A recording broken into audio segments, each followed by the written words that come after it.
Thank you to the Strand. It's an honor to be here. Also an honor to be here with many friends tonight. I thought we would start by having Philip read a few poems relating to Detroit and other things, and then I'm going to show a few slides and engage in a conversation with Phil about some of the pictures that he mentioned in his afterword to the book.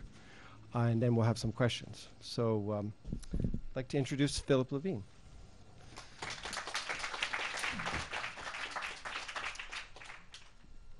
Before I read any poems, I'd like to say a few things about my involvement with this wonderful book. I don't exactly remember how it came about. My memory's not that good. I know that I got an email from Andrew asking me if I'd be interested in seeing these photographs. I said yes, and then he sent me a group of photographs that were, they just dazzled me. I pored over them again and again. Some of them brought back my growing up. Most of them horrified me. And I was waiting for the other shoe to drop and trying to think of a way of not writing the introduction because I've grown lazy and it's hard to do something like that. Also, when I write my own poems, if they're no good, the only person who's disappointed is me.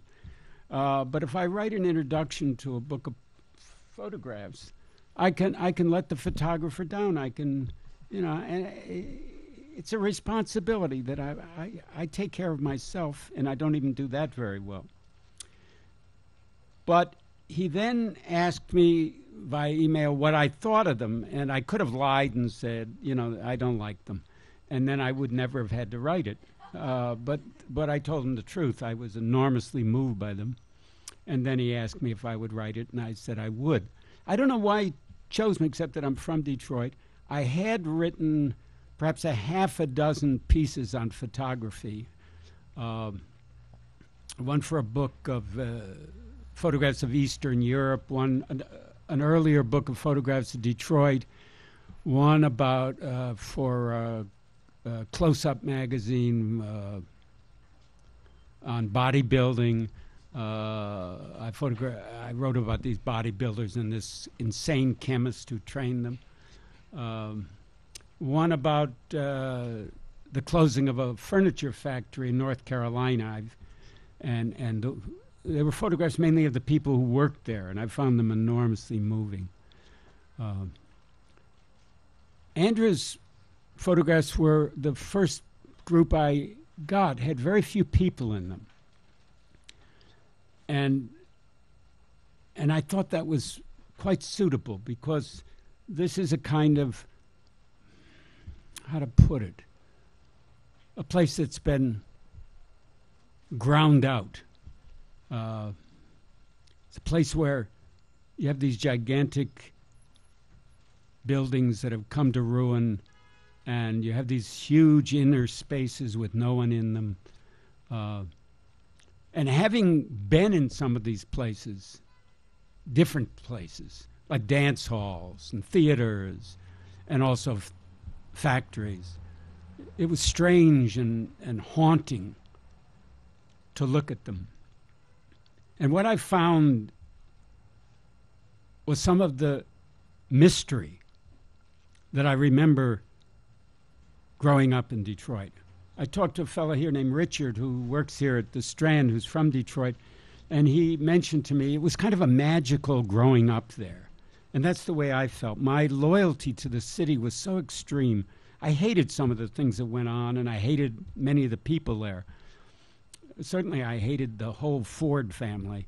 I loathed them. And it was a racist, anti-Semitic city. It was, and I loved it.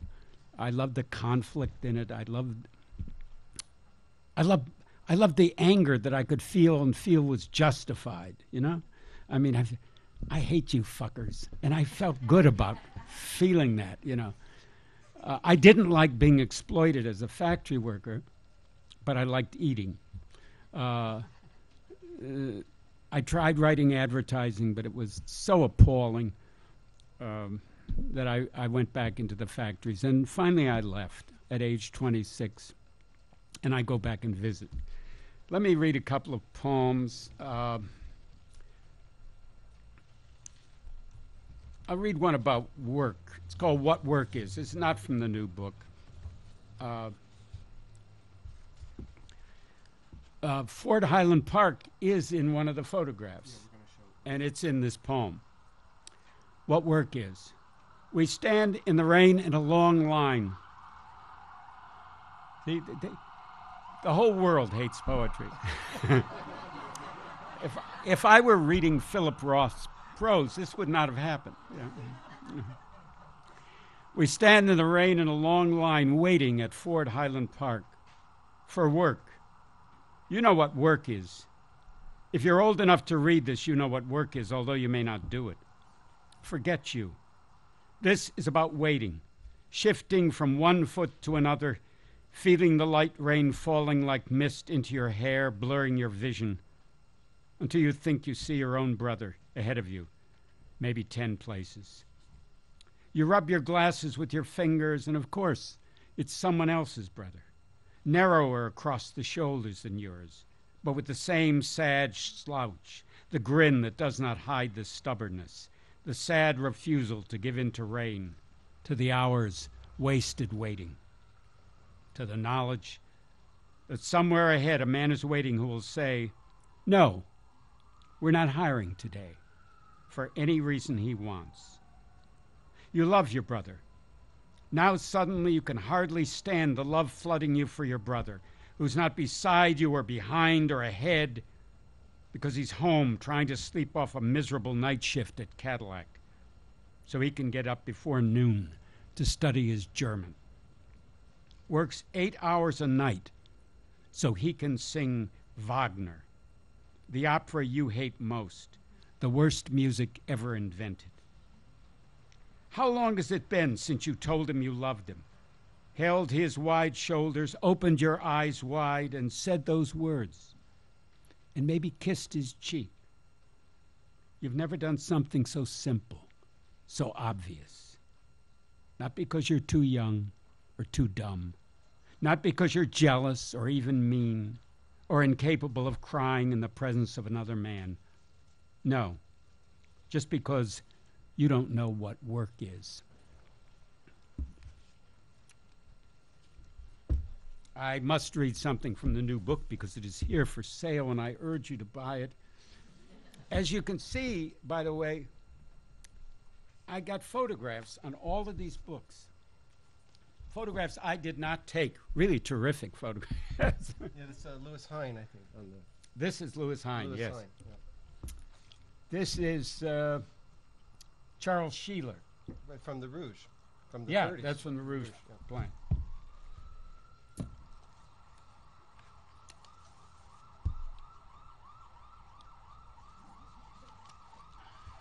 Poetry haters are back. Oh, you get used to it. It's not that bad. You find another way to live. This is called An Extraordinary Morning. And I think in this one I try to express a sense of my wonder as a young guy growing up in this place and even working and, these marvelous friendships I made.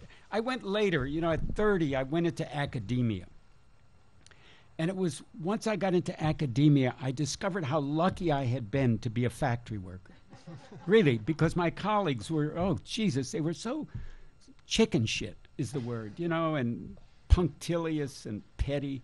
And here I'd worked with these people who had nothing and were so generous and giving and warm. And you create a real brotherhood and sisterhood in your mutual grief. An extraordinary morning. 2 young men, you might just call them boys, waiting for the Woodward streetcar to get them downtown. Yes, they're tired. They're also dirty and happy. Happy because they finished a short work week. And if they're not rich, they're as close to rich as they'll ever be in this town. Are they truly brothers? You could ask the husky one, The one in the black jacket he fills to bursting. He seems friendly enough, snapping his fingers while he shakes his ass and sings Sweet Lorraine.